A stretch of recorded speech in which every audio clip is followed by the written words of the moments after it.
Did you know that 80% of people say they work with at least one terrible coworker? Workplaces are full of people who are going to push our buttons or annoy us or irritate us. We often think, well, it's just work, right? I can go home, I can let go. But what we see in the research is that one negative interaction between you and another colleague can have a detrimental effect on your mental health and your career. It doesn't have to be that way.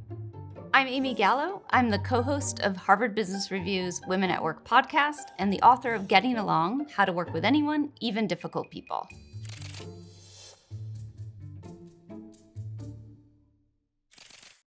When I started writing my book, I really wanted to get people help with their particular colleagues that were pushing their buttons. I knew that there was lots of research about how to handle specific patterns of behavior.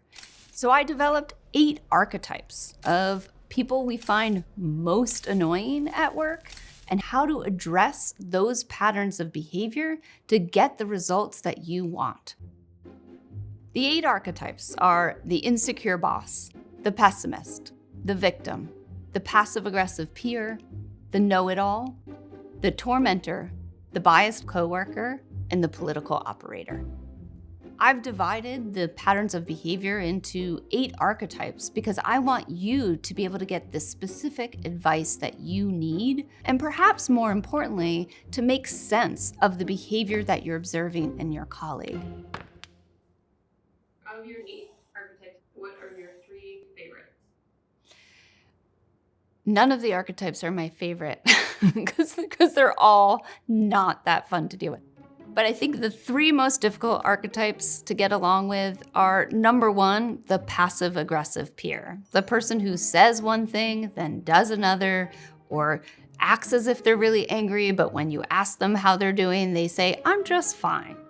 Bill Lumbergh, the character from Office Space, for example. We have sort of a problem here.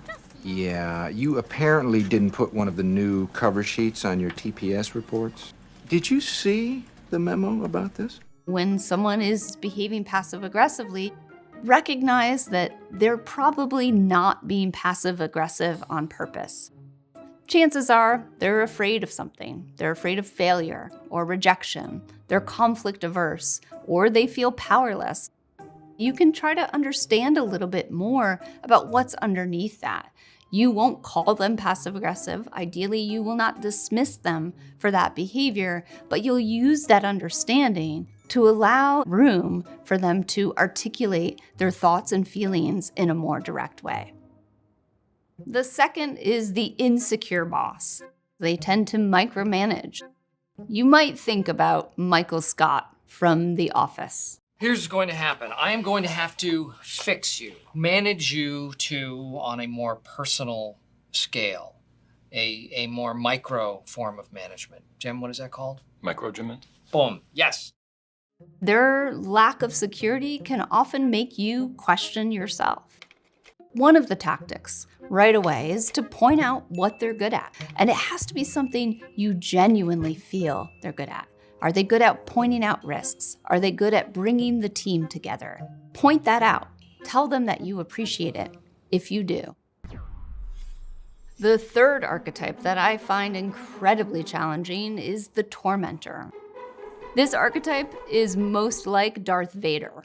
I'm here to put you back on schedule. I assure you, Lord Vader, my men are working as fast as they can. Perhaps I can find new ways to motivate them. That's the person who you expect to be a mentor, but who seems set on undermining you. This person can really damage your career and damage your self-esteem by making you feel like you are not cut out for the job that you know you are. So what do you do when someone is tormenting you instead of lifting you up? Show that you're invested in their success. Show that you're willing to focus on what their goals are.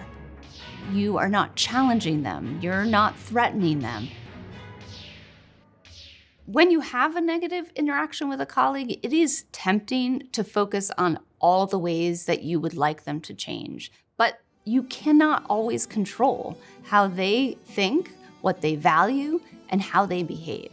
And you certainly can't control whether they are invested in changing the way they behave.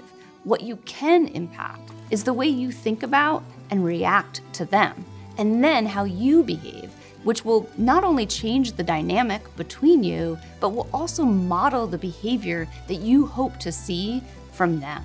So really, the first place to start is to do some reflection, not just on the way that you might be contributing to the dynamic, but also on why you have such a strong reaction to it. What might be a rational reason for why they're behaving the way they are? All of that reflection will help lay the groundwork so that you can then choose tactics that you want to try to alter the dynamic and ideally improve the relationship. Get smarter, faster with videos from the world's biggest thinkers. To learn even more from the world's biggest thinkers, get Big Think Plus for your business.